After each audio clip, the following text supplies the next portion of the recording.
ایک شہنشاہ جب دنیا کو فتح کرنے کے ارادے سے نکلا تو اس کا گزر افریقہ کی ایک ایسی بستی سے ہوا جو دنیا کے ہنگاموں سے دور اور بڑی پرسکون تھی۔ یہاں کے باشندوں نے جنگ کا نام تک نہ سنا تھا اور وہ فاتح اور مفتو کے معنی سے نہ آشنا تھے۔ بستی کے باشندے شہنشاہ اعظم کو مہمان کی طرح ساتھ لے کر اپنے سردار کی جھونپڑی میں پہنچے۔ سردار نے اس کا بڑی گرم جوشی سے استقبال کیا اور پھلوں سے شہنشاہ کی تواضع کی۔ کچھ دیر میں دو قبائلی فریق مدعی اور مدعا الیہ کی حیثیت سے اندر داخل ہوئے۔ سردار کی یہ جھونپڑی عدالت کا کام بھی دیتی تھی۔ مدعی نے کہا، میں نے اس شخص سے زمین کا ایک ٹکڑا خریدا تھا۔ ہل چلانے کے دوران اس میں سے خزانہ برآمد ہوا، میں نے یہ خزانہ اس شخص کو دینا چاہا لیکن یہ نہیں لیتا۔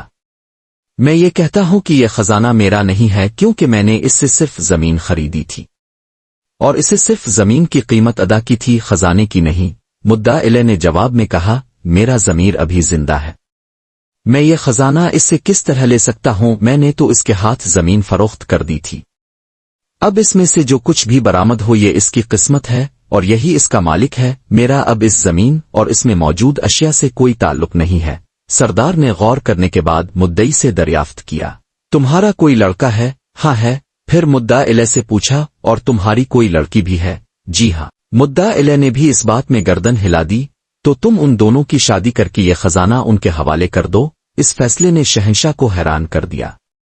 وہ فکر مند ہے کر کچھ سوچنے لگا۔ سردار نے متردد شہنشاہ سے دریافت کیا، کیوں کیا میرے فیصلے سے آپ مطمئن نہیں ہیں؟ نہیں، ایسی بات نہیں ہے، شہنشاہ نے جواب دیا۔ وہ لیکن تمہارا فیصلہ ہمارے نزدیک حیران کن ضرور ہے۔ سردار نے سوال کیا، اگر یہ مقدمہ آپ کے روبرو پیش ہوتا تو آپ کیا فیصلہ سناتے؟ شہنشاہ نے کہا کہ پہلی تو بات یہ ہے کہ اگر یہ مقدمہ ہمارے ملک میں ہوتا تو زمین خریدنے والے اور بیچنے والے کے درمیان کچھ اس طرح کا جھگڑا ہوتا کہ بیچنے والا کہتا کہ میں نے اسے زمین بیچی ہے اور اس سے زمین کی قیمت وصول کی ہے، اب جب کہ خزانہ نکل آیا ہے تو اس کی قیمت تو میں نے وصول ہی نہیں کی، اس لیے یہ میرا ہے۔ جبکہ خریدنے والا کہتا کہ میں نے اس سے زمین خرید لی ہے تو اب اس میں جو کچھ ہے وہ میری ملکیت ہے اور میری قسمت ہے۔ سردار نے شہنشاہ سے پوچھا کہ پھر تم کیا فیصلہ سناتے؟ شہنشاہ نے اس کے ذہن میں موجود سوچ کے مطابق فوراً جواب دیا کہ ہم فریقین کو حراست میں لے لیتے اور خزانہ حکومت کی ملکیت قرار دے کر شاہی خزانے میں داخل کر دیا جاتا۔ بادشاہ کی ملکیت؟ سردار نے حیرت سے پوچھا، کیا آپ کے ملک میں سورج دکھائی دیتا ہے؟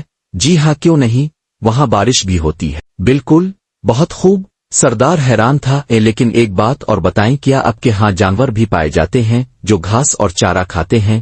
ہاں، ایسے بے شمار جانور ہمارے ہاں پائے جاتے ہیں۔ وہ خوب، میں اب سمجھا۔ وہ سردار نے یوں گردن ہلائی جیسے کوئی مشکل ترین بات اس کی سمجھ میں آ گئی ہو۔